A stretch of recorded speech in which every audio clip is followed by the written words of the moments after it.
Bien, el Señor nos bendiga en esta hora. Lo que vamos a ver hoy día es distintivamente la luz gloriosa dada desde el lugar santísimo a la iglesia remanente en este tiempo del fin.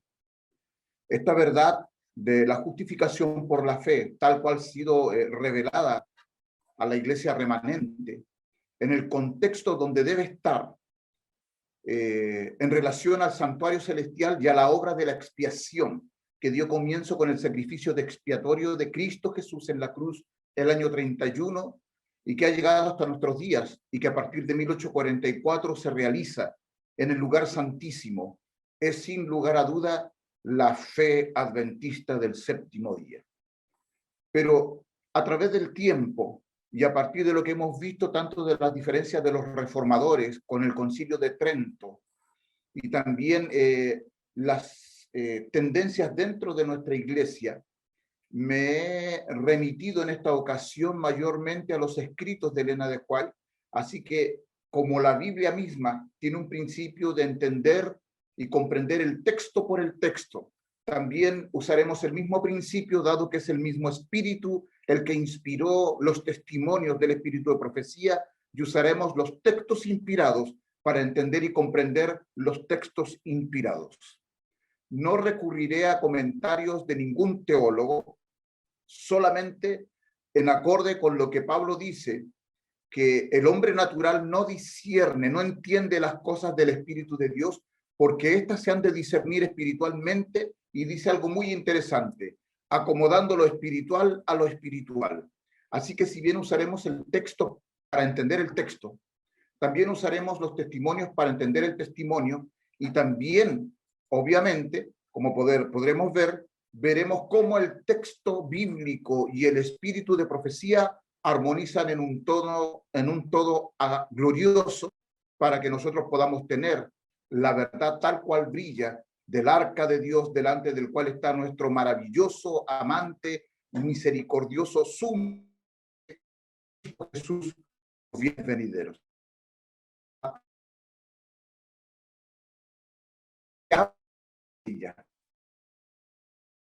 Que énfasis se ha puesto tanto en la justicia imputada que muchas personas han llegado al punto dentro de nuestra iglesia de tildar a la justicia impartida de justificación, fruto de la justificación. No obstante, hoy día vamos a ver con la ayuda del Espíritu Santo, a quien invitamos en forma muy especial en esta hora, vamos a entender lo importante que es la justicia y también la justicia impartida. Capítulo 4, artículo 8, la escritura declara Dios es amor.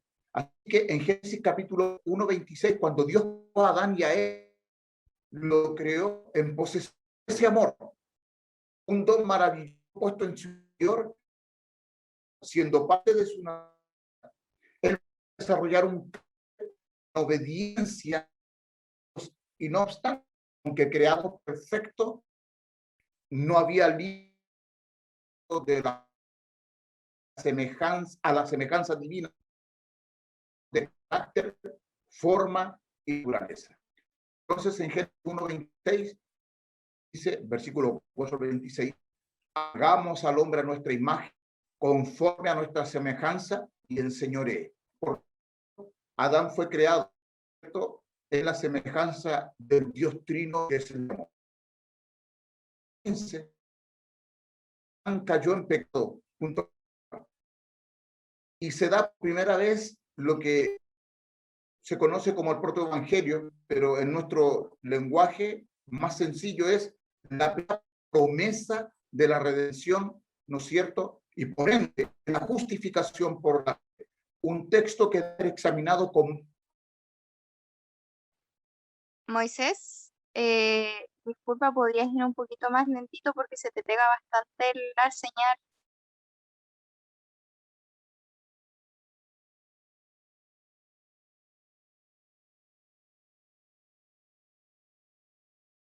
No. Bueno, aparentemente tenemos problemas con la conexión. Ahí está, ok, ahí está regreso. Perfecto. Antes me salía que había una señal roja, pero ya parece más estable. Adelante, Moisés. Estaba silenciado, Moisés.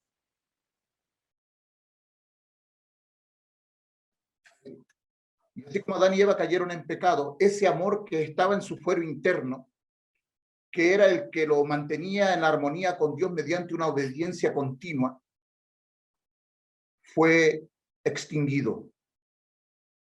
Y en su lugar, otro principio inundó el interior de Adán y de Eva. Y entonces ya Adán, al tener a su hijo Set junto con Eva, dice que Set fue engendrado a imagen de Adán, ya no a la imagen de Dios. Génesis 5:3.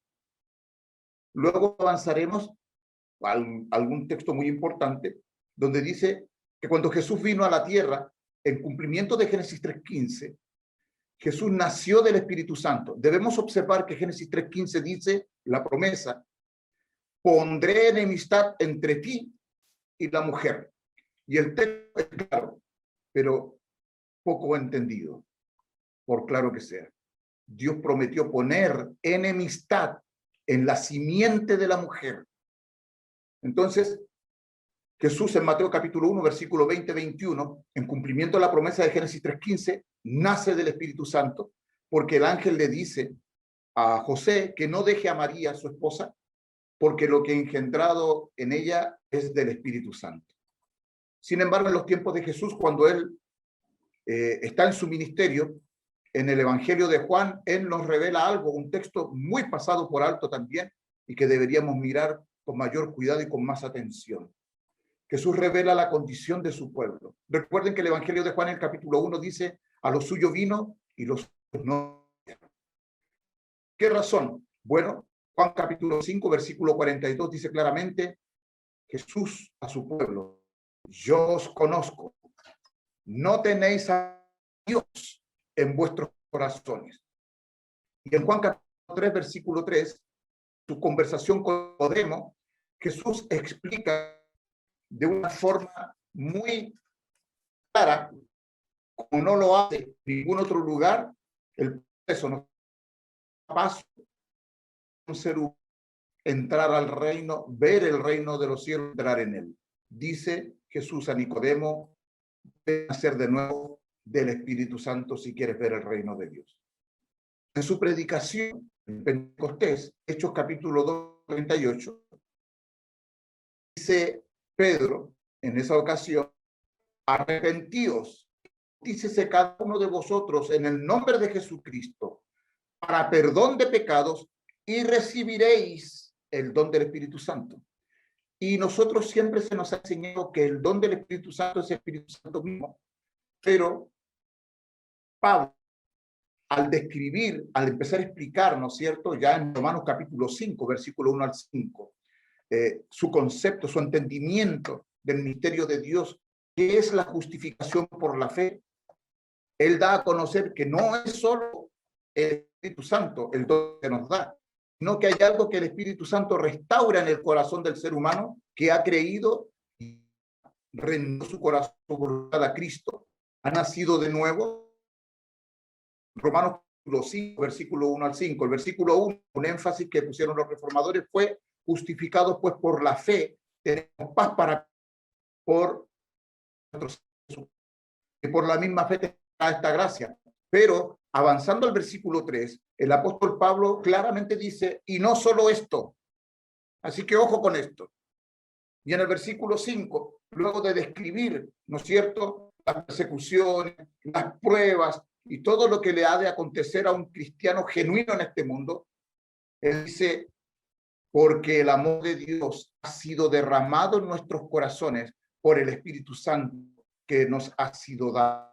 Por lo tanto, la justificación por la fe no es solo imputación de la justicia, sino que también es un nuevo nacimiento, la impartición de la justicia de Cristo para que nosotros podamos ser hechos justos, crecer mediante el permanecer en Cristo y contemplarle mediante su palabra y la comunión continua a través de la oración, ¿no es cierto?, hasta llegar a ser un hombre perfecto.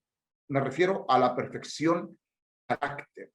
¿Ya? Entonces, en Romanos capítulo 5, versículo 5, Pablo da su comprensión completa que va a seguir explicando, ¿no es cierto?, que vienen después.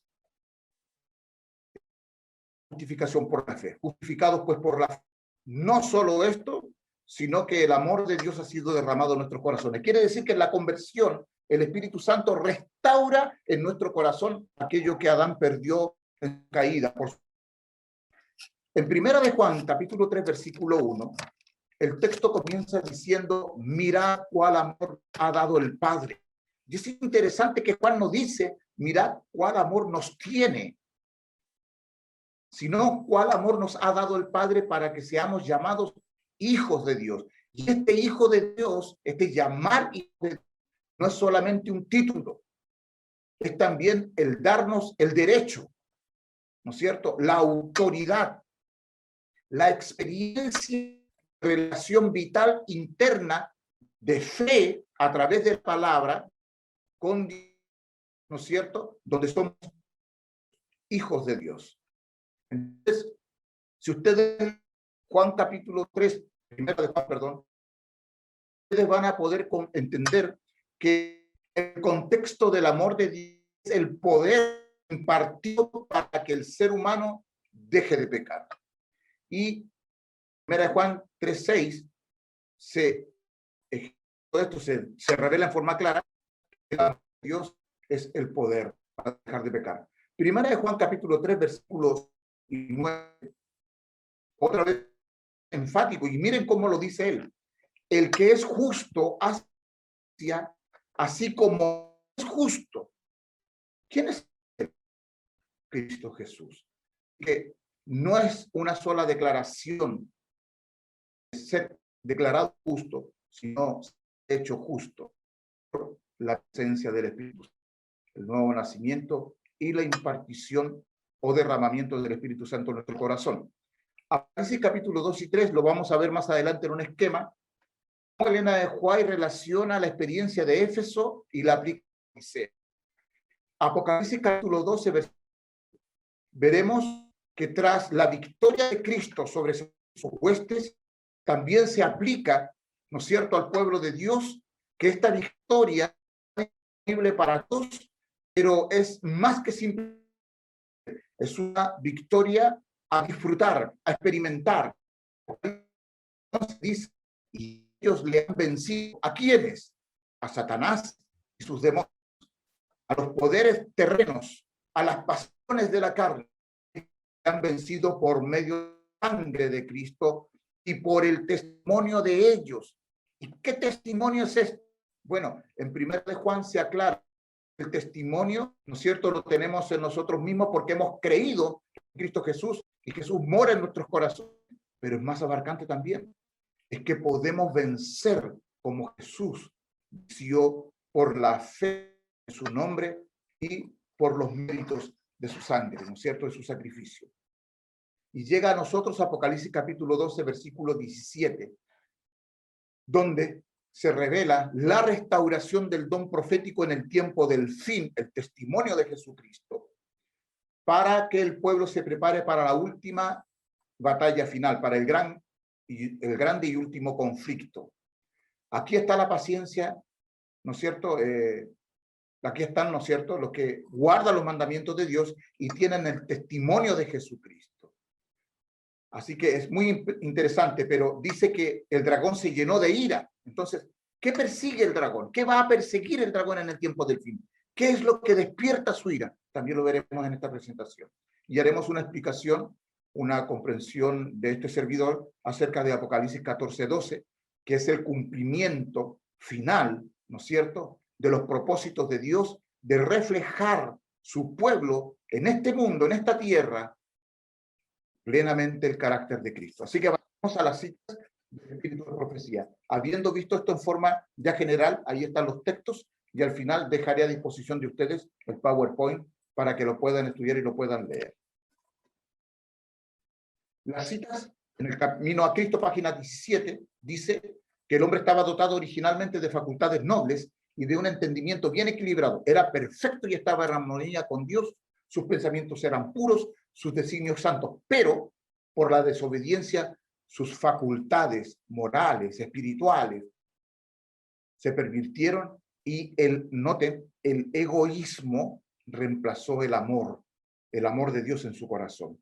Su naturaleza quedó tan debilitada por la transgresión que ya no pudo por su propia fuerza resistir el poder del mal. Fue hecho cautivo de Satanás y hubiera permanecido así para siempre si Dios no hubiese intervenido de una manera especial.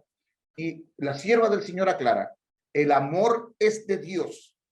El corazón inconverso no puede producirlo u originarlo. Se encuentra solamente en el corazón donde Cristo reina. Nosotros le amamos por cuanto Él nos amó primero. 1 Juan 4:19. En el corazón regenerado por la gracia divina, el amor es el móvil de las acciones. Modifica el carácter. Ojo, observe esto. Modifica el carácter. Gobierna los impulsos. Restringe las pasiones. Subyuga la enemistad y ennoblece los afectos. Este amor atesorado en el alma.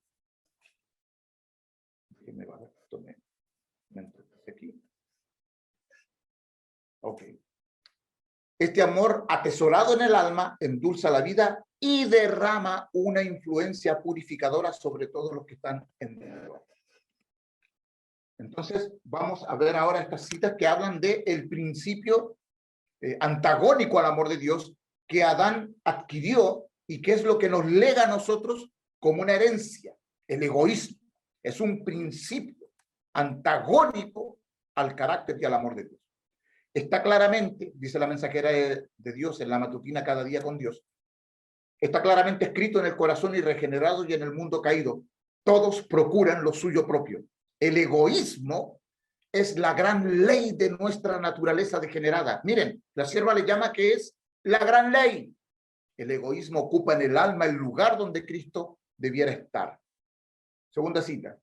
El egoísmo es la esencia de la depravación y debido a que los seres humanos han cedido a su poder, hoy se ve en el mundo lo opuesto a la obediencia de Dios. Las naciones, la familia y los individuos están deseosos de convertirse ellos mismos en la figura central. Y usted va a ver en nuestro tiempo qué extraordinario, cómo las personas, las multitudes, ¿no es cierto? Instagram, Facebook, ¿no es cierto? Telegram y un montón de cantidades de herramientas en esta era digital son usadas para la, ¿no es cierto?, congratulación del yo, ¿no es cierto?, del egocentrismo y por ende una herramienta del egoísmo que el corazón irregenerado. Ministerio de Curación, página 115. Por naturaleza somos egoístas. Esta ley fue quebrantada en el cielo mismo, la ley de Dios. El pecado tuvo su origen en el egoísmo. Lucifer, el querubín protector, deseó ser el primero en el cielo. Trató de dominar a los seres celestiales, apartándolos de su creador y granjearse su homenaje. Y miren la metodología satánica. Satanás representa la ley divina de amor como una ley de egoísmo. Declara que es imposible obedecer sus preceptos. Pero dice adelante, Jesús había de desenmascarar este engaño. Como uno de nosotros, había de dar un ejemplo de obediencia. Para esto tomó sobre sí nuestra naturaleza y participó por nuestras vicisitudes, por lo cual convenía que en todo fuese asemejado a sus hermanos. Y si nosotros tuviésemos que soportar algo que Jesús no soportó, en ese detalle Satanás representaría el poder de Dios como insuficiente para nosotros. ¿Qué es lo que estamos viendo entonces? Que la justificación por la fe no es una teoría, no es algo que está lejos de mí, lejos de nosotros, lejos de nuestro corazón. La justificación por la fe es en su sentido más exacto una experiencia, ¿no es cierto? No es solo imputación, es un hacer justo. Noten, ¿no es cierto? Esto. En la transgresión, Adán llegó a ser una ley para sí mismo. Por la desobediencia fue puesto bajo servidumbre y de esa manera entró en los seres humanos un elemento discordante, nacido del egoísmo. el pecador había expulsado el amor de Dios del corazón. ¿Recuerdan que leímos Juan capítulo 5, versículo 42? Jesús percibía y discernía con profundo discernimiento espiritual, valga la redundancia, la condición de los corazones espiritual de su pueblo. No tenéis amor de Dios en vosotros.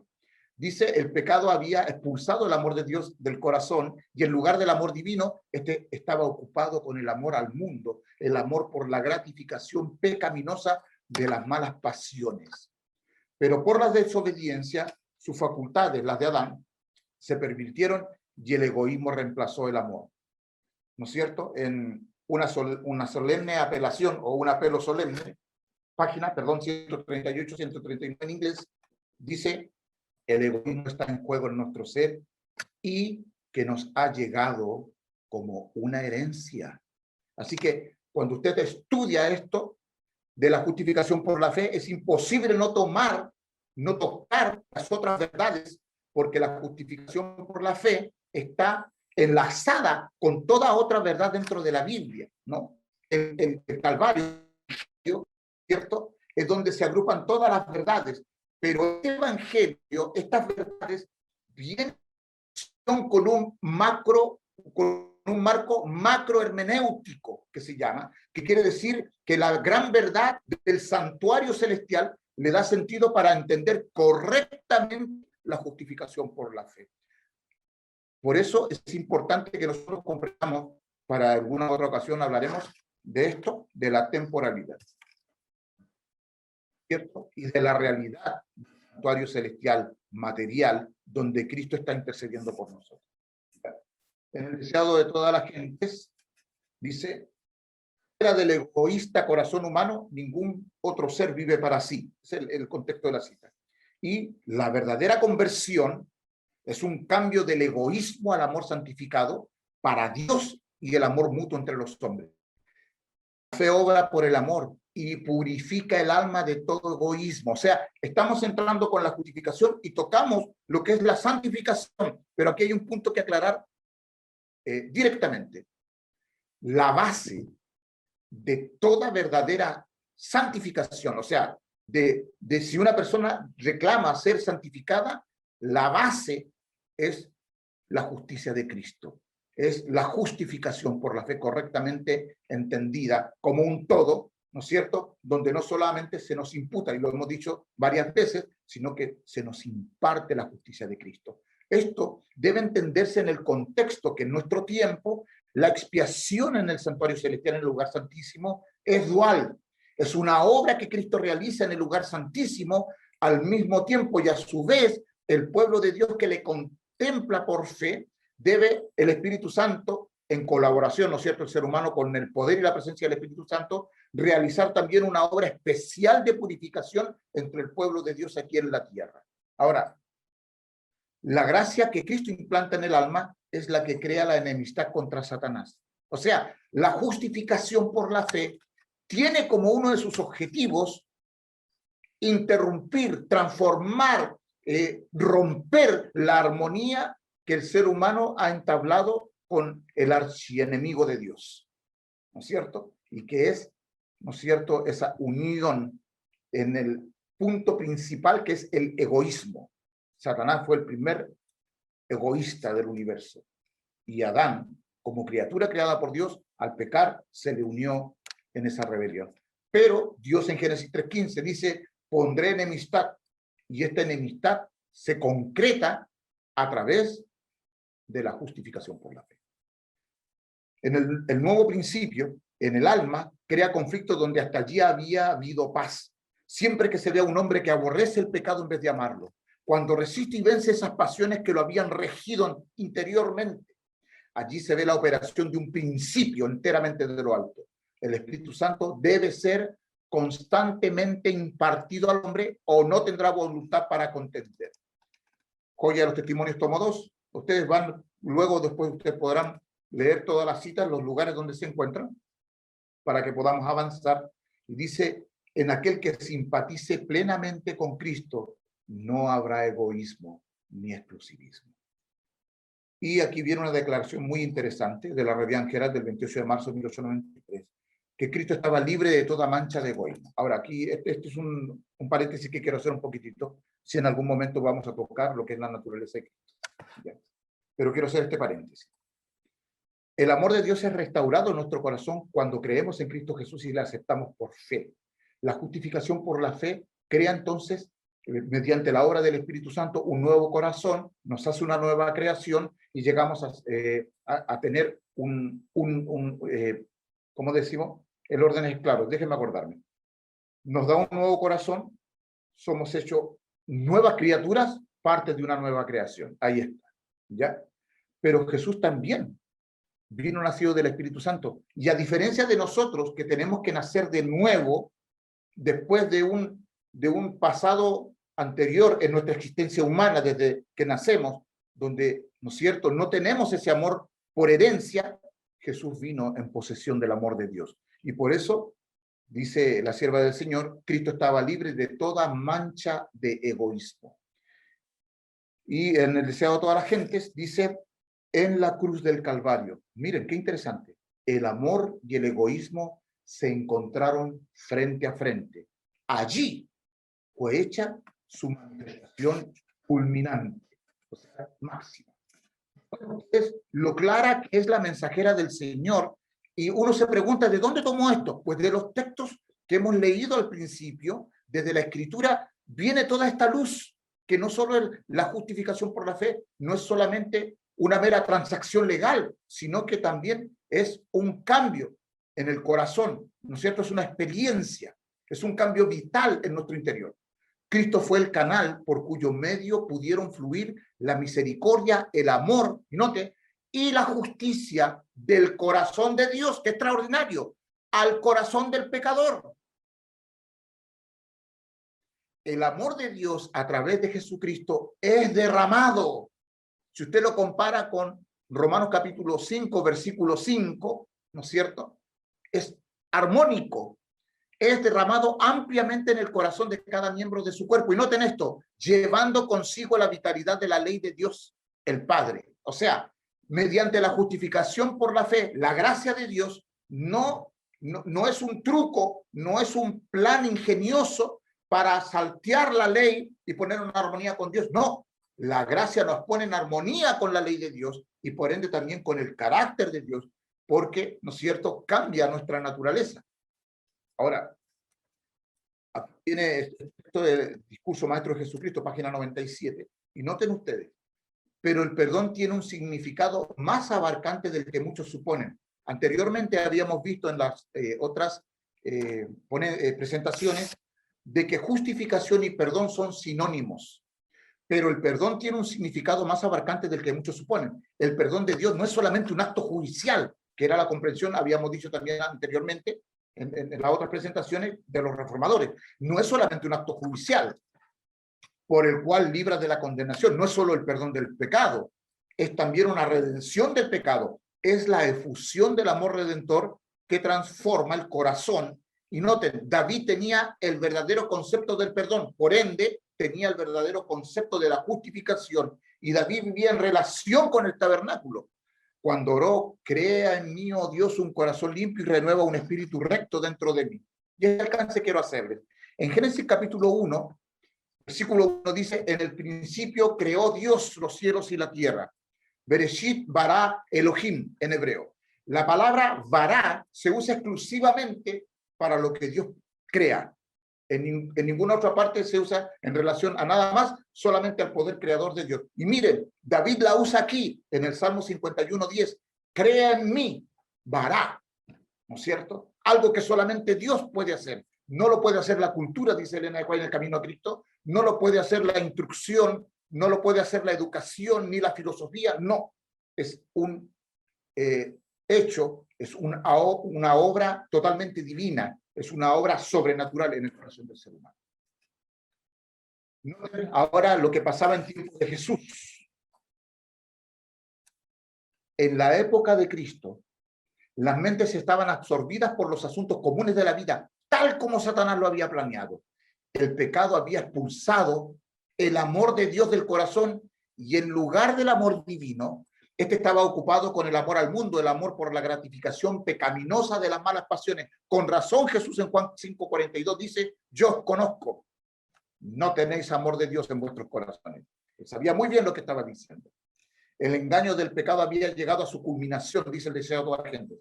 Habían sido puestos en operación todos los medios de depravar las almas de los hombres. El Hijo de Dios, mirando al mundo, contemplaba sufrimiento y miseria. Noten, el pecado había llegado a ser una ciencia y el vicio era consagrado como parte de la religión. Hoy en día también se hace eso dentro del adventismo, pero con frases, con palabras distintas. ¿Quiere usted escuchar qué palabras son? Continuaremos pecando hasta que Cristo venga. Eso, esa declaración, esa frase, se opone al directo testimonio del Espíritu de profecía y a lo revelado en la palabra de Dios. Revian Herald, 20 de marzo de 1894. Noten las fechas. Jesús vino a comunicar el Espíritu Santo en el alma, mediante el cual el amor de Dios es derramado en el corazón. 1894.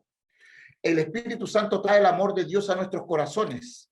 Recibido en el corazón por medio de la fe, es el principio de la vida eterna. Esta bendición preciosa fue ofrecida por Cristo a la mujer samaritana con la sencilla condición de que la pidiese.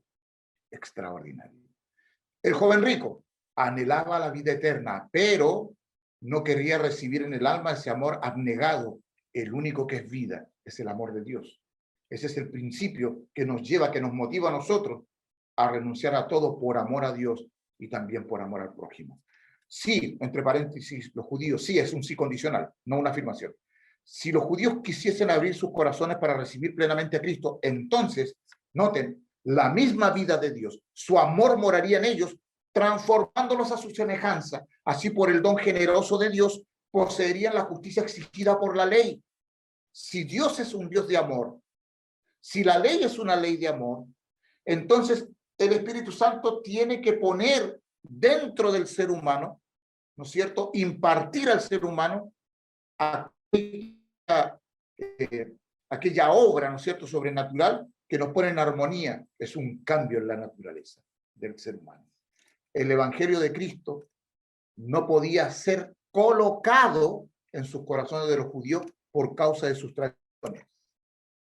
Y no es ahora lo que ocurre en Pentecostés, porque todos los que ponen un énfasis de medido en la justificación por imputación no entienden este texto, o lo pasan por alto o lo menosprecian. Pero miren, leamos con cuidado. Esto es lo que ocurrió en Pentecostés y lo que el Espíritu Santo le mostró a Elena de White, lo que había ocurrido. Sobre los discípulos que esperaban y oraban, vino el Espíritu con una plenitud que alcanzó a todo corazón. El ser infinito se reveló con poder a su iglesia. Era como si durante siglos esta influencia hubiera estado restringida y ahora el cielo se regocijara en poder derramar sobre la iglesia las riquezas de la gracia del Espíritu. Y bajo la influencia del Espíritu Santo, las palabras de arrepentimiento y confesión se mezclaban con cánticos de alabanza por el perdón de los pecados. ¿Qué es lo que es la justificación por la fe? Es perdón. Se oían palabras de agradecimiento y de profecía. Y ahora noten, todo el cielo se inclinó para contemplar y adorar la sabiduría del incomparable e incomprensible amor. Extasiados de asombro, los apóstoles exclamaron, en esto consiste el amor. Estamos hablando en el contexto de la justicia impartida. Se asieron. ¿Qué significa asirse? Tomarse. Se aferraron. ¿De qué? Del don impartido. ¿Y qué siguió? Pregunta la hermana Elena de White. La espada del Espíritu, recién afilada con el poder y bañada en los rayos del cielo, se abrió paso a través de la incredulidad. Miles se convirtieron en un día. Maravilloso. Este es el mensaje que trae el amor de Dios. En Testimonio para los Ministros, donde se registra mediante el Espíritu de Profecía lo que ocurrió en Minneapolis en 1888, noten lo que dice la mensajera del Señor. Esta es precisamente la obra. El Señor se ha propuesto que realice el mensaje que Él ha dado a sus siervos en la mente y en el corazón de todo agente humano. Noten, es la vida perpetua de la iglesia el que sus miembros amen a Dios en forma suprema y amen a los demás mismos. Y noten, ¿Por qué Dios envió el mensaje en 1888 a través de Waggoner y Jones y fue plenamente condonado por Elena de White? Y como solo había poco amor a Dios o al hombre, Dios dio a sus mensajeros precisamente lo que el pueblo necesitaba. Incluso algunos en aquellos años decían, pero si nosotros siempre hemos creído en la justificación por la fe, claro, desde la óptica protestante, por imputación, pero la impartición de la justicia de Cristo, poniéndola en el contexto del tiempo del fin y en el mensaje del tercer ángel, no había sido visto antes.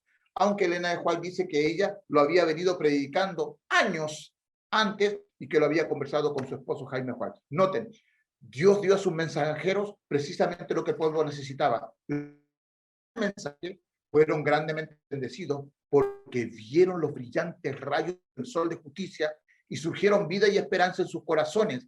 Contemplaban a Cristo. No temas, es la eterna seguridad que nos da. Yo soy el que vivo, he sido muerto y aquí que vivo por los siglos de los siglos. Porque yo vivo, vosotros también viviréis. Gloria por eso. Los creyentes aplican la sangre del inmaculado Cordero de Dios a su propio corazón. Mirando el gran símbolo podemos decir, Cristo es el que murió, más aún el que también resucitó, quien además está a la diestra de Dios, el que también intercede por nosotros. El sol de justicia brilla en nuestros corazones para dar el conocimiento de la gloria de Jesucristo. Acerca de la función del Espíritu Santo, el Señor dice, Él me glorificará porque tomará de lo mío y os lo hará saber. ¿Qué es de Cristo? El amor de Dios. Y nos lo va a hacer saber. ¿Qué transmisión de conocimiento es este? Experiencial, el nuevo nacimiento, la justicia impartida. El salmista ofrece esta oración. Purifícame con hisopo y seré limpio.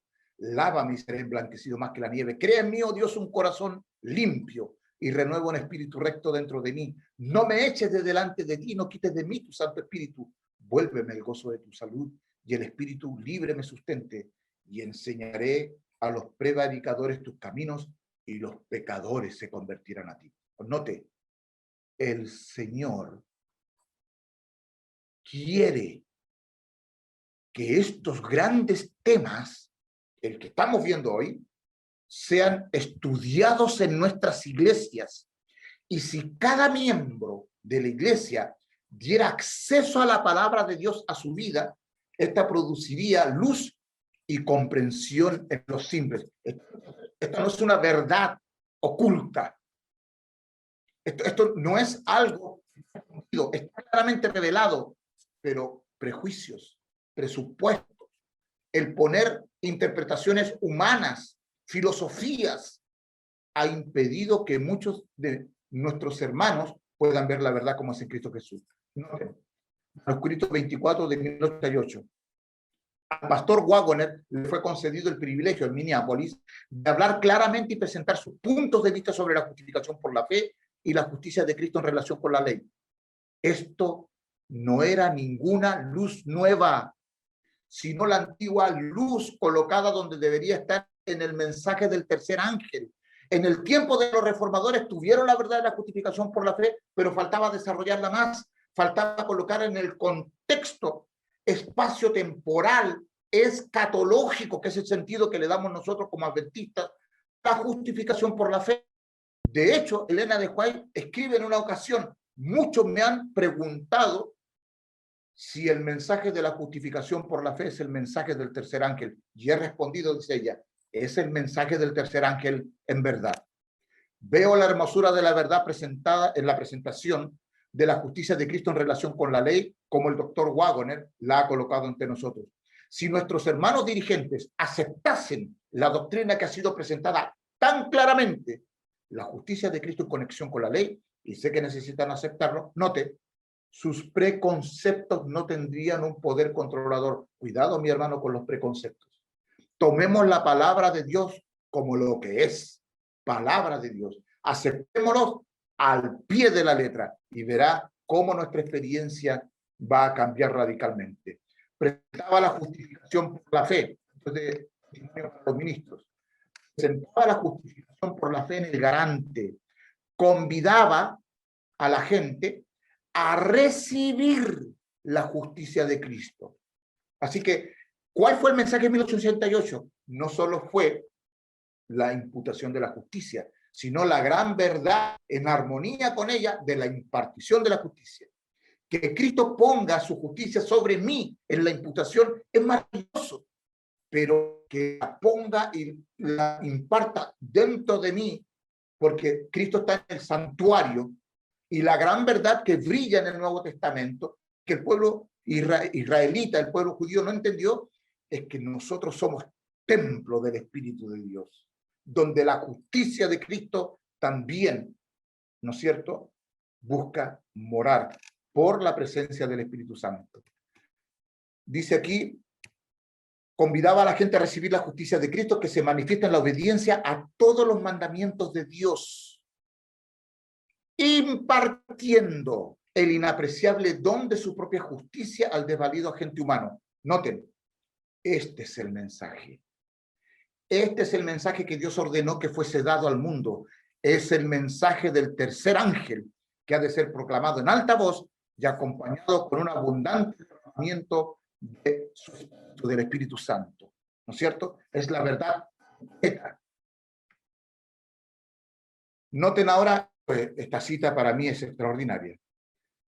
El mensaje de justificación dado en Minneapolis 1888, escúchelo bien, es el mismo mensaje del Evangelio que predicó Pablo y Jesús en persona. Note la cita, manuscrito 27, año 1889, que la encontré en una revista de abril de 1978, la página 26. Los maestros del pueblo no se han familiarizado ellos mismos por una experiencia viva con la fuente de su dependencia y poder. Y cuando el Señor levanta hombres y los envía con el mismo mensaje, con el mensaje mismo que ha de ser dado al pueblo para esta hora, un mensaje que no es nueva verdad, sino, y noten la palabra que usa ella, la mensajera del Señor, exactamente el mismo que Pablo enseñó y que el propio Cristo enseñó, se les antoja hacer una doctrina extraña. Comienzan ellos a amonestar al pueblo, no se apresuren tanto, mejor es aguardar y no se metan con ese asunto hasta que no sepan más de él. Y los pastores predican las mismas teorías secas cuando lo que el pueblo necesita es maná fresco. Noten ustedes, la verdad que estamos estudiando en esta hora, de que Cristo no solamente te imputa la justicia, sino que la imparte en tu cuerpo, en tu corazón, porque eres templo del Espíritu Santo como don gratuito por creer y permanecer en Cristo, es maravilloso. Esta es la verdad que lleva a que nosotros podamos reflejar el carácter de Cristo perfectamente. Y no tienen, lo necesita es maná fresco, y no tienen parte alguna del mensaje que Dios envió a su pueblo. Ahora noten, es más abarcante. Es precioso el pensamiento de que la justicia de Cristo no es imputada. Aquí la hermana Elena White usa la expresión de que la justicia de Cristo no es imputada, porque ella en esta expresión está abarcando tanto la justicia imputada como impartida como un todo. No por ningún mérito de otra parte, sino como don gratuito de Dios. Ahora escuchen, ¿por qué Satanás se ha opuesto a esto? El enemigo de Dios y del hombre no quiere que esta verdad sea presentada claramente, porque sabe que si la gente la recibe plenamente, habrá perdido su poder sobre ella. ¿Cuántos hay en la iglesia remanente que decimos o dicen, no sé cómo expresarme en este momento, que creemos en Cristo y todavía Satanás tiene poder sobre nosotros? ¿Cómo es eso? Es porque está ausente la gran verdad de la justicia impartida. Noten ustedes, cuidado con los énfasis desmedidos. Hay que presentar la verdad como un todo armonioso. De Elena de White, en Primero Escrito, Dios le mostró una visión donde están los peldaños del primero, segundo y tercer ángel en la plataforma de la verdad. Y ella dice, ¡ay!, le dijo el ángel, ¡ay de aquel que mueva una clavija de esto! Noten lo que dice Mensajes Selectos, tomo 2, página 21. Algunos no utilizarán debidamente la doctrina de la justificación por la fe, sino que la presentarán en forma unilateral. ¿Notaron? ¿Cómo? ¿Es que la justificación por la fe entonces tiene dos lados? Porque si va a ser presentada en forma unilateral, y eso es hacer un uso no debido de la doctrina, entonces quiere decir que la justificación por la fe como un todo tiene dos lados, como las dos caras de la misma moneda, precisamente la justicia imputada y la justicia impartida. Las verdades como si fueran tesoros escondidos y chasqueada al enemigo. El tiempo de prueba, que declaración está precisamente delante de nosotros. Pues el fuerte pregón del tercer ángel ya ha comenzado en la revelación de la justicia de Cristo, el Redentor que perdona los pecados. Este es el comienzo de la luz del ángel, cuya gloria llenará toda la tierra. ¿Cuál es el mensaje para ser dado en este tiempo? Es el mensaje del tercer ángel. Si usted lee el contexto de Apocalipsis 14, es el mensaje del Evangelio eterno y que tiene el mensaje en sí, en un marco escatológico para nuestro tiempo, el tiempo del fin, la justificación por la fe. Pero la luz que ha de llenar toda la tierra con su gloria ha sido despreciada por algunos que pretenden creer en la verdad presente. El mensaje del tercer ángel no será comprendido. La luz que ha de iluminar la tierra con su gloria será llamada luz falsa. Noten esto. Claro, si usted ve hoy día cómo está la atmósfera espiritual de nuestra iglesia, totalmente laodicense, el énfasis es, cree en Cristo y con eso basta. No, mi hermano, hay condiciones para aceptar la justicia de Cristo. Es la rendición del corazón, es la rendición de la voluntad en forma diaria, es la obediencia diaria por fe. Dice, el mensaje del tercer ángel no será comprendido. Claro, y muchas personas dicen creer en Cristo, pero sus vidas son muy diferentes de la vida de Jesús. No hay relación. Entonces, la luz que ha de iluminar la tierra con su gloria será llamada luz falsa, porque van a decir, no, esa no es la verdad, esa no es la verdadera justificación por la fe. Nosotros, Dios le mostró a Martín Lutero y a los reformadores la justificación por la fe. Hermano, Dios le mostró la verdad, pero esa verdad que Dios le mostró a ellos tenía que haberse desarrollado más y haber sido puesta en el marco correcto que ellos no tenían. Ellos eran atemporales, ¿ya? Ellos no veían, tenían una comprensión viciada de la naturaleza del ser humano como siendo pecado. Nuestra naturaleza no es pecado, lo hemos visto. Es un principio, sí, en nuestra naturaleza, pero no nuestra naturaleza en sí. El egoísmo es el grave problema y el único que nos puede ayudar a solucionar este problema en nuestro foro interno es el Señor Jesús, a través de la justificación por la fe y la obra del Espíritu Santo, regenerando a cada ser humano que cree y acepta a Jesús como Salvador personal y su justicia. Entonces, dice aquí, algunos no soportarán este testimonio directo, sino que se levantarán contra él, y esto es lo que causará el zarandeo en el pueblo de Dios. Noten, ¿saben? Si ustedes van a la iglesia de la Odisea, vamos a ver algunas citas, noten el orden en que están puestas las cosas que Jesús aconseja comprar. Lo vamos a ver luego, no nos adelantemos. Esto es nuestro mensaje, el mismo mensaje que están proclamando los tres ángeles que volaba por el medio del cielo. La obra que debe ser hecha ahora consiste en proclamar el mensaje final de misericordia al mundo caído. Una nueva vida está viniendo del cielo y posesionándose de todo el pueblo de Dios. Pero en la iglesia ocurrirán dos divisiones. Se formarán dos grupos. El trigo y la cizaña crecerán juntos hasta el momento de la cosecha. La obra se intensificará y se tornará más activa hasta el mismo fin del tiempo. Y todos los que trabajan junto con Dios contenderán fervorosamente por la fe que una vez fue dada a los santos. No se apartarán del mensaje para este tiempo, que ya está iluminando la tierra con su gloria. Bien, se forman dos grupos en relación a la justificación por la fe. Hay una verdadera justificación por la fe y hay una, digámoslo con todas sus letras, falsa justificación por la fe. Hay un Cristo verdadero, armónico, revelado y manifestado a través del Espíritu Profecía y en las Escrituras, y hay un Cristo falso. Hay un Cristo ministro de justicia y hay un Cristo ministro de pecado. No puede ser eso. Entonces no es Cristo. Entonces tenemos que entender esto tal como lo revela, ¿no es cierto?, el Espíritu Santo, tanto en la Biblia como en el Espíritu de Profecía. Un grupo exalta la ley de Dios, trabaja para la purificación, en armonía con la obra de Cristo en el santuario. El otro grupo rebaja las normas, ¿no es cierto?, del reino de Dios, que es lo que ve usted hoy día en el pueblo de Dios. El mensaje de la Odisea ha estado resonando, porque en el mensaje de la Odisea también está la verdad de la justificación por la fe. Tomad este mensaje en la totalidad de sus frases y hacedlo resonar ante el pueblo donde quiera que la providencia abra camino. La justificación por la fe y la justicia de Cristo son temas que deben ser presentados a un mundo que perece.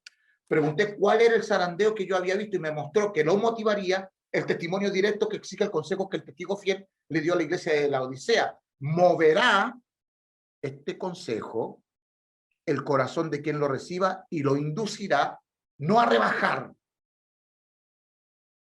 no a legalizar el pecado, sino a exaltar el estandarte. ¿Qué estandarte? Mandamientos de Dios, fe de Jesús, y a difundir la recta verdad. Algunos no soportarán este testimonio directo, sino que se levantarán contra él. El Espíritu de Dios ha iluminado toda página de la Sagrada Escritura, pero hay personas sobre las cuales esta hace poca impresión porque es imperfectamente comprendida. Y ese es el problema. Tenemos que explicarlo en forma clara, tenemos que arrodillarnos delante del Señor y pedirle que nos ilumine, como aquellos pioneros, ¿no es cierto?, que luchaban con el texto, que compartían su comprensión del texto, y cuando ya no podían más, descendía el Espíritu Santo sobre la hermana Elena White y decía, esto es verdad, esto es error, esto es la comprensión del texto.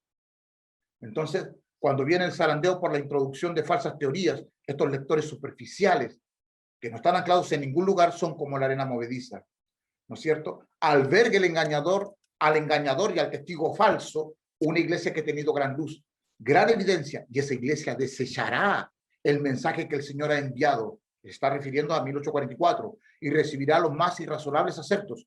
Falsas suposiciones, hermano, como plaga de langostas, como juicio del Altísimo.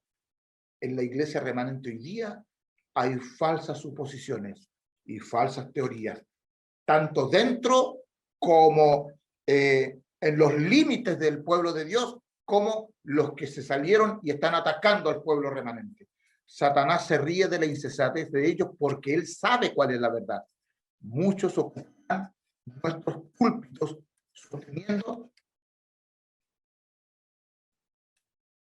en las manos la llama de la falsa sí encendida en la infernal antorcha satánica. Era el zarandeo que yo había visto y se me mostró que lo motivaría el directo testimonio que exige el consejo del testigo fiel. ¿Qué testimonio es este? Usted ha escuchado muchas veces y en muchos labios. ¿En qué radica el testimonio directo? Vamos a avanzar un poquitito aquí. En el mensaje a la Odisea, cuando Dios le dice a su pueblo, yo te aconsejo que de mí compres, note que no puso en primer lugar la justicia de Cristo, que está bajo el símbolo de las vestiduras blancas, sino que puso el oro refinado en fuego. Y en mi entendimiento, y quiero compartir con ustedes mi humilde opinión acerca del texto, en el contexto histórico en el cual se desarrolla la Odisea, de que el problema de la Odisea es que cree la verdad, tiene un asentimiento intelectual de las doctrinas bíblicas, acepta la verdad de la justicia imputada, pero no sabe la verdad de la justicia impartida. Entonces Dios, el testigo fiel, le aconseja a la iglesia de la Odisea que lo primero que tiene que comprar, o sea, lo que trae delante de sus ojos para que lo estudie, para que lo examine, para que comprenda la verdad, es el oro refinado en fuego. ¿Y qué es lo que es el oro? La fe y el amor son el oro puro. El oro probado en el fuego que se recomienda aquí es la fe y el amor. O sea, ¿por qué es duro? ¿Por qué es directo? ¿Por qué es terrible el mensaje del testigo fiel a la Odisea? Porque le está diciendo, tú que dices que me sirves, tú que dices que crees en mí, no tienes en tu corazón el amor de Dios. Juan capítulo 5, versículo 42. Vuelve, ¿no es cierto?, en nuestro tiempo a decirle Dios a su pueblo, mas yo os conozco, no tenéis amor de Dios en vuestros corazones. Noten ahora, el oro en el fuego que se recomienda aquí es la fe y el amor. Enriquece el corazón porque se lo ha refinado hasta su máxima pureza y cuanto más se lo prueba, tanto más resplandece. La vestidura blanca es la pureza de carácter. Noten, nosotros siempre asociamos, ¿no es cierto?, la justicia imputada con la vestidura blanca, pero noten aquí, es la pureza de carácter. ¿Por qué? Porque el efecto real, la evidencia de que una persona ha sido justificada es, 1, aborrecer el pecado. 2, paralelo a esto, anhelar pureza de carácter. Y por eso hay una obra de purificación entre el pueblo de Dios. La justicia, la justificación por la fe brillando en toda su gloria en este tiempo para el pueblo de Dios. La justicia, voy a leer el párrafo de nuevo, la vestidura blanca es la pureza de carácter. Y noten ahora, la justicia de Cristo impartida al pecador. Esa es la verdad, una vestidura de tejido celestial. Dios ha dado a su iglesia ojos que Él quiere que sean ungidos con sabiduría para que vean claramente. Pero muchos sacarían los ojos de la iglesia si pudiesen, porque no quieren que sus obras salgan a luz, no sea que resulten reprendidos. El colirio divino impartirá claridad al entendimiento. ¿No es cierto? Me ha intuido lo que dice la mensajera del Señor en relación a que falta piedad en las iglesias.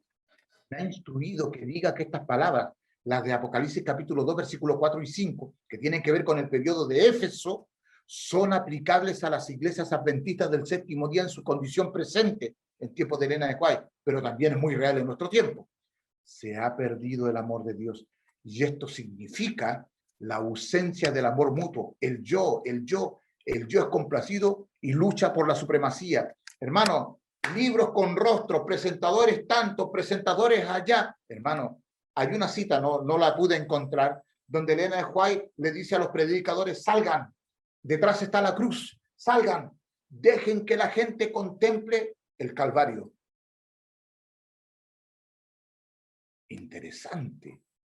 Las personas tienen que ser invitadas a contemplar, como lo hizo Juan el Bautista, también lo hace Elena de White en todo caso. He aquí el Cordero de Dios que quita el pecado del mundo. No, esto es extraordinario. A menos que haya una reconversión, habrá pronto una falta tan grande de piedad que las iglesias estarán representadas por la higuera sin fruto. A la iglesia le ha sido concedida gran luz, sin duda, hermano. Ha tenido abundante oportunidad de llevar mucho fruto, pero ha venido el egoísmo a su medio. Y Dios dice, quitaré tu candelero de tu lugar si no te arrepientes. Note lo que dice testimonio para los ministros, página 189. Cuando los hombres pierden su primer amor, no guardan los mandamientos de Dios. Y entonces comienzan a criticarse mutuamente. Está constantemente haciendo fuerza para introducir lo espurio a fin de apartar de la verdad. Precisamente el último engaño de Satanás será que no tenga efecto el testimonio del Espíritu de Dios. Miren, hemos estado leyendo, aparte de la Escritura, citas exclusivas solo del Espíritu Profecía. Por eso Satanás está tratando de aminorar, de restarle importancia, autoridad profética, ¿no es cierto?, al Espíritu de Profecía. ¿Por qué? Porque el último engaño de Satanás se hará para que no tenga efecto. Si aquí está revelado todo, es cosa de escarbar, de escudriñar, para encontrarse con la verdad de la justicia imputada y la justicia impartida. Satanás trabajará hábilmente en diferentes formas y mediante diferentes instrumentos para perturbar la confianza del pueblo del remanente de Dios en el testimonio verdadero. Se encenderá un odio satánico contra los testimonios. Satanás no puede disponer de una senda tan clara. Pronto se hará todo esfuerzo posible para desestimar y pervertir la verdad de los testimonios del Espíritu de Dios. Lo voy a decir. Esa perversión, esa desestimación ya está ocurriendo en nuestro pueblo. Y tenemos que decirlo. Pervertir la verdad de los testimonios del Espíritu de Dios. Están siendo citadas fuera de contexto y están siendo colocados en contextos donde la mensajera del Señor nunca los colocó. Noten ahora. Volvemos. ¿Cómo se guardan los mandamientos de Dios?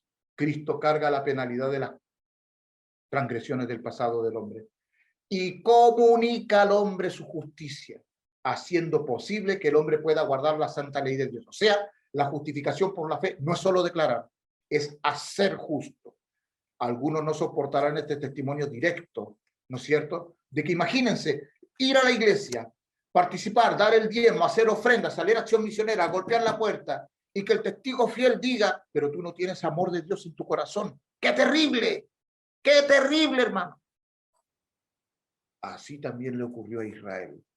Creían en los ritos, creían en el santuario, guardaban las fiestas, pero habían perdido de vista, habían dejado de apropiarse, mejor dicho, de la justicia de Cristo. El vestido de boda de la parábola, de una de las parábolas de Jesús, representa el carácter puro y sin mancha que poseerán los verdaderos seguidores de Cristo. A la iglesia le fue dado que se vista de lino fino, limpio y resplandeciente. Perdón. Que no tuviese mancha ni arruga. El lino fino, dice la Escritura, son los hechos justos de los santos. Apocalipsis capítulo 19, versículo 18. Es la justicia de Cristo. Note, su propio carácter sin mancha, que por la fe es comunicado a todos los que lo reciben como Salvador personal. ¿Cierto? Entonces, vamos a esto. Hay un capítulo, que es el capítulo 61 de Mensajes Selectos, tomo 1. Yo les recomiendo que ustedes lo lean, donde la hermana Elena White relaciona y aplica el mensaje de Éfeso a la Odisea. Tengo un esquema para mostrarles. Vamos a leer la siguiente cita de Testimonios para la Iglesia, del tomo 8. Dice, Cristo ascendió al cielo y envió su Santo Espíritu para dar poder a la obra de sus discípulos. Miles se convirtieron en un día, evidentemente Pentecostés. En una sola generación, el evangelio fue llevado a toda nación bajo el cielo, pero poco a poco se produjo un cambio. ¿Cuál fue ese cambio? La iglesia perdió su primer amor. ¿Y qué pasó? Se volvió egoísta y amante de la comodidad. El espíritu de la mundanalidad fue aceptado. El enemigo hechizó a los que Dios había dado luz para un mundo en tinieblas. Interesante palabra que usa, hechizó. El mundo fue privado de las bendiciones que Dios deseaba que la humanidad recibiera. Lo mismo ocurrió en 1888. Contemplad la cruz del Calvario, dice la mensajera del Señor. Es una garantía permanente del ilimitado amor, la inconmensurable misericordia del Padre Celestial. Ojalá todos se arrepintieran e hicieran sus primeras obras. Cuando hagan esto las iglesias, amarán a Dios por sobre todas las cosas y a sus prójimos como a sí mismos. Efraín no envidiará a Judá y Judá no dejará a Efraín. Entonces serán curadas las divisiones. ¿Notan lo importante que es de la justicia impartida en relación con la justicia imputada? Entonces serán curadas las divisiones. Y si usted mira el adventismo moderno, está dividido. Adventismo histórico, adventismo evangélico, adventismo progresista, adventismo posmoderno. No se oirían más los sonidos ásperos de la contienda en los confines de Israel. Mediante la gracia que les ha sido gratuitamente dada por Dios, todos procurarán contestar la oración de Cristo, que sus discípulos sean uno, así como el Padre y el Padre son uno. Y si usted lee Juan 17, dice, Padre, para que el amor que me has dado a mí también esté en ellos. La paz, el amor y la misericordia y la benevolencia serán los principios permanentes en el alma. El amor de Cristo será el tema de cada lengua. Y esta es la verdad, la gloria de la justificación por la fe, el amor de Dios. El pueblo de Dios habitará en Cristo. Será revelado el amor de Jesús y un espíritu animará a todos los corazones, regenerando y renovando a todos a la imagen de Cristo, modelando de igual manera todos los corazones. Como ramas vivientes de la vid verdadera, todos se unirán con Cristo, la cabeza viviente. Cristo morará en cada corazón. Noten ustedes que hay un principio en las Escrituras para que esto tenga efecto. Cuando Jesús dice, permaneced en mí y yo en vosotros. Note el orden. Yo permanezco en Cristo y Cristo en nosotros.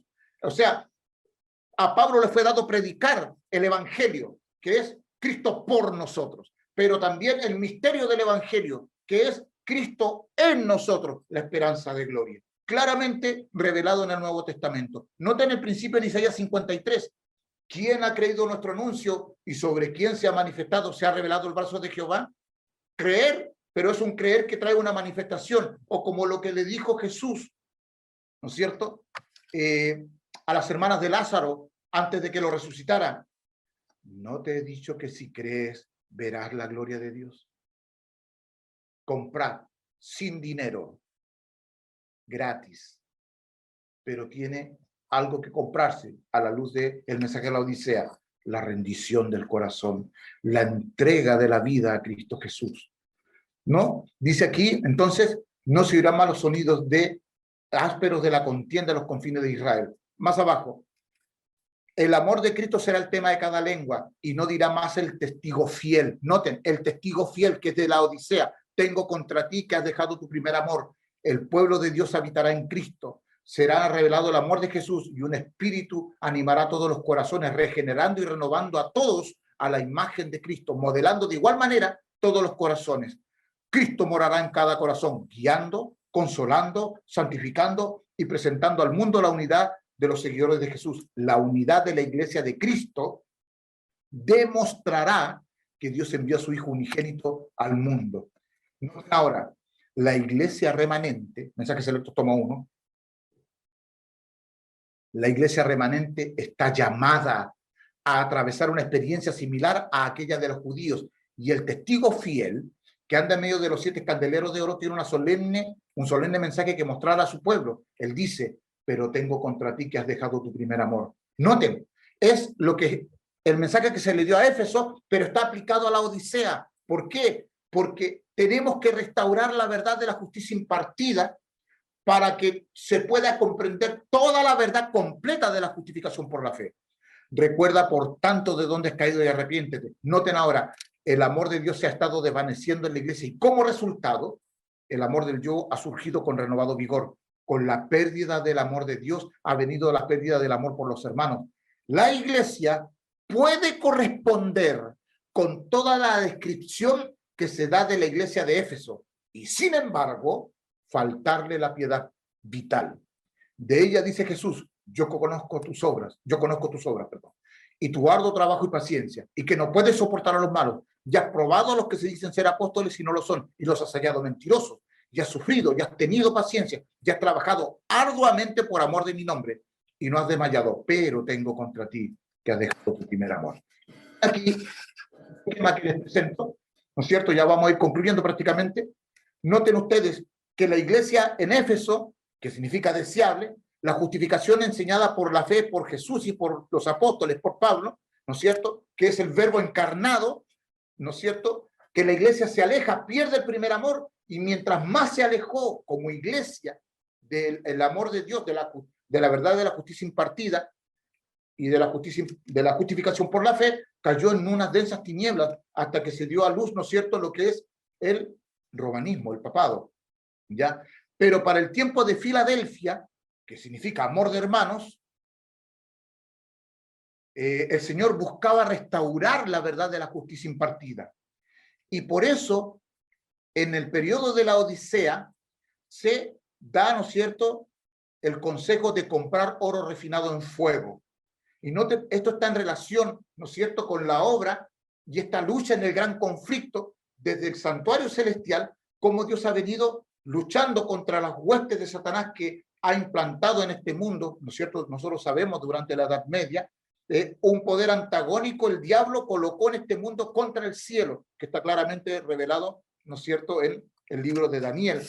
Pero noten ustedes, el primer amor de Éfeso se pierde, se extravía, y en Filadelfia Dios quiere restaurarlo, y por eso le da esta gran verdad al periodo de la Odisea, que es: yo te aconsejo que de mí compres oro refinado en fuego. O sea, lo primero a restaurar en nuestro periodo, no solo la justificación por la fe, por el concepto de imputación, está bien, pero hay que restaurar también la gran verdad de la justicia impartida.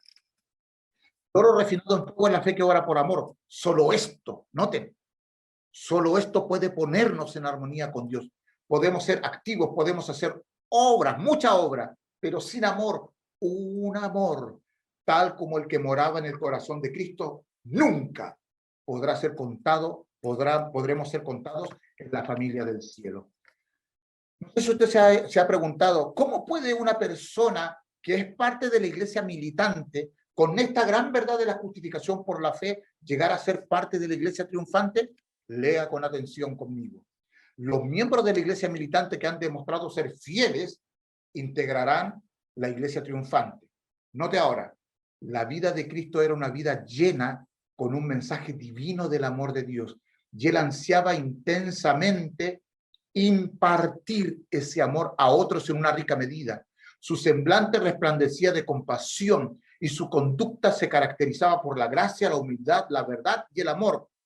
Note, atención, cada miembro de su iglesia militante debe manifestar las mismas virtudes si quiere unirse a la iglesia triunfante. ¿Cuáles virtudes?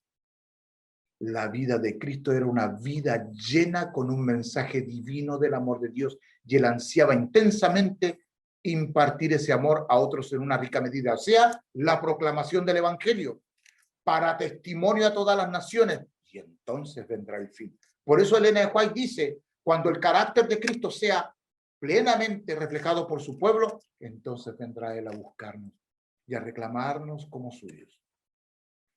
Quiere que cada miembro de su creación entienda la obra del infinito Hijo de Dios al dar su vida por la salvación del mundo. Y me cita 1 de Juan 3:1. Mira cuál amor nos ha dado el Padre para que seamos llamados hijos de Dios. Por esto el mundo no nos conoce porque no le conoció a él. Cuando el pecador ve en Cristo la corporización del amor de Dios y la benevolencia infinitos y desinteresados, se despierta en su corazón una disposición agradecida a seguir a Cristo donde Cristo indica. ¿Dónde escuchó esto de seguir a Jesús donde Él vaya? En los 144,000, Apocalipsis capítulo 14. Siguen al Cordero por donde quiera. El pecado ha raído. Antes de leer esta cita, hemos pasado desde la ontología divina, la naturaleza de Dios, que es un Dios de amor, a la antropología, desde la perspectiva bíblica, ¿no es cierto? Y ahora vamos a ir a la eclesiología. ¿Cuál es la misión de la iglesia? ¿A qué está llamada la iglesia para con cada miembro? Noten, el pecado ha raído el amor que Dios implantó en el corazón del hombre. La obra de la iglesia es volver a encender este amor. La iglesia debe cooperar con Dios en desarraigar el egoísmo del corazón humano, estableciendo en su lugar la caridad, que es otra palabra para amor, que estaba en el corazón del hombre en su estado original de perfección. ¿Cómo dice? La iglesia debe cooperar con Dios en desarraigar el egoísmo del corazón humano, estableciendo en su lugar la caridad que estaba en el corazón del hombre en su estado original de perfección. Dios desea, noten esto, Dios desea refrigerar a su pueblo con el don del Espíritu Santo, bautizándolo. ¿Recuerda Pentecostés? ¿Bautizándolo con qué? Nuevamente en su amor. Hermano, Dios te ama. Pero es más que eso. Dios no solamente te ama, Él quiere colocar su amor en tu corazón. O sea, hacerte partícipe de la naturaleza divina, porque Dios es amor. Y para esto es la justificación por la fe. Y así solamente de esta manera podemos llegar a reflejar el carácter de Cristo. No es necesario que haya escasez de espíritu en la iglesia. Aquí le dejo para terminar, ¿no es cierto?, esta apreciación del mensaje del tercer ángel, el evangelio eterno y la justificación por la fe. El texto de Apocalipsis capítulo 14, versículo 12 dice, aquí está la paciencia de los santos, los que guardan los mandamientos de Dios y tienen la fe de Jesús. No es solamente que creen lo que Jesús creía, es también en su sentido más amplio, más pleno, tener una fe como la de Jesús, lo cual involucra el carácter. Dice, aquí está la paciencia de los santos, Camino a Cristo, página 60. Todo lo que el hombre puede hacer sin Cristo está contaminado de egoísmo y pecado. Solo la gracia de Cristo, por medio de la fe, puede hacernos santos. O sea, es la gracia, desde el enfoque, la gracia justificante. Luego dice, guardan los mandamientos de Dios. Note lo que dice Joya de los Testimonios, tomo 2, página 110. Orad fervientemente y sin cesar, pero no os olvidéis de alabar a Dios. Incumbe a todo hijo de Dios vindicar su carácter. Y hay personas en el pueblo que prestan interpretaciones y que dicen que nosotros no tenemos nada que vindicar. Hermano, solamente coloqué una cita, hay varias. Incumbe a todo hijo de Dios vindicar su carácter. Podéis ensalzar a Jehová, y escuche, podéis mostrar el poder de la gracia sostenedora, porque para guardar los mandamientos de Dios hay que experimentar la gracia sostenedora. Así que es no solamente la gracia justificante, es la gracia sostenedora. Es una sola gracia, pero tiene diferentes, ¿no es cierto?, podríamos decir, estados en la experiencia del creyente. Ningún hombre o mujer puede resistir a menos que la verdad viva en su carácter. Hay un solo poder que puede hacernos y mantenernos firmes. Es la gracia de Dios manifestada en la verdad. El que confía en otra cosa está tambaleando, pronto a caer. ¿Cierto? Luego dice la siguiente cita: cuando los hombres no están vinculados por la fuerza o los intereses propios, sino por el amor, manifiesta la obra de una influencia que está por encima de toda influencia humana. La tercera cita dice: el que se arrepiente de sus pecados y acepta el don de la vida del Hijo de Dios no puede ser vencido. Noten, no puede ser vencido. No. El que permanece en Cristo no peca. Eso dice Primera de Juan capítulo 3, porque el contexto del amor para dejar de pecar es el amor de Dios impartido, la justicia impartida, no solo la justicia imputada. Dice: cuando es tentado y probado, lo voy a leer la cita porque es interesante. El que se arrepiente de sus pecados y acepta el don de la vida del Hijo de Dios no puede ser vencido. Al asirse por la fe de la naturaleza divina, llega a ser un hijo de Dios, ora y cree. Cuando es tentado y probado, reclama el poder que Cristo le dio con su muerte y vence por su gracia. Esto necesita entenderlo todo pecador. Debe arrepentirse de su pecado, pero también dice, debe creer en el poder de Cristo y aceptar ese poder para salvarlo. Ese es el mensaje que trajo Wagoner y Jones. Invitaba no solamente a aceptar la justicia imputada, sino a recibir la justicia de Cristo. Dice aquí, y aceptar ese poder para salvarlo y guardarlo del pecado. Cuán agradecidos debiéramos estar por el don del ejemplo de Cristo. Y aquí está esta verdad de 1888. No solamente Cristo como Salvador, Cristo como ejemplo. Maravilloso. La fe de Jesús. Guarda los mandamientos de Dios. Aquí está la paciencia de los santos, dice el texto, ¿no es cierto? Guarda los mandamientos de Dios y tiene la fe de Jesús. Ahora vamos a ver y terminamos con esto. La fe de Jesús, se habla de ella, pero no ha sido entendida. ¿Qué cosa constituye la fe de Jesús? ¿Qué pertenece al mensaje del tercer ángel? Y note que aquí ella va a hablar en el contexto de la justificación por la fe. Jesús convertido en el ser que lleva nuestros pecados para llegar a ser el Salvador que perdona el pecado. Él fue tratado como nosotros merecemos ser tratados. Vino a nuestro mundo y llevó nuestros pecados para que nosotros pudiéramos llevar su justicia. Antes de leer el siguiente párrafo, ¿cree usted que Cristo tenía fe que su Padre podía salvarlo de toda circunstancia frente a toda tentación de forma amplia, completa y total? Miren lo que dice la mensajera del Señor.